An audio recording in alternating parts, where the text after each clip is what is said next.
ठिकाणी राजकीय स्थिती वेगळी आहे, मुंबईमध्ये वेगळी आहे, ठाण्यात वेगळी आहे, पुण्यात वेगळी आहे. असं असताना 2 दिवसापूर्वी जितेंद्र आव्हाड, अविनाश जाधव, राजन विचारे अशी एक बैठक झाली.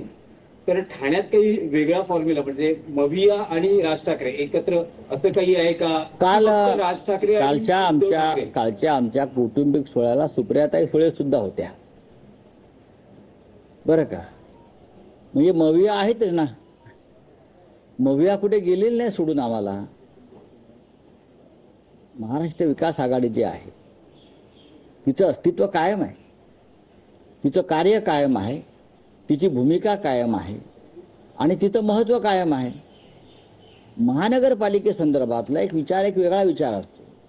त्याच्यामुळे कुठे महाविकास आघाडी कोणाला आम्ही सामान घेऊ शकतो किंवा कुठे शिवसेना मनसे महाविकास आघाडीतल्या घटकांना सामावून घेऊ शकतो, ही एक साधी प्रोसेस नाही आहे. याला एक इंग्रजीमध्ये तुम्ही लॉंग टर्म प्रोसेस म्हणतो आपण. कारण इतक्या महाराष्ट्रातल्या प्रत्येक ठिकाणी वेगळी गणित आहे आणि ती तशीच राहणार, त्यात बदल होणार नाही. कुठे शिवसेना मनसेच चालू शकते, कुठे महाराष्ट्र विकास आघाडी बरोबर सोबत घ्यावी लागेल, कुठे फक्त शिवसेना असेल, कुठे मनसे असेल, कुठे काँग्रेस असेल, कुठे राष्ट्रवादी असेल.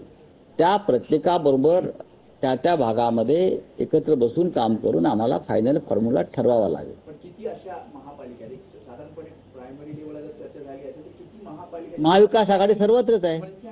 शिवसेना मुंबई तर आहेच, ठाणे आहे, कल्याण डोंबिवली आहे, पुणे आहे, नाशिक आहे. या महत्त्वाच्या महानगरपालिका तर आहेतच ना.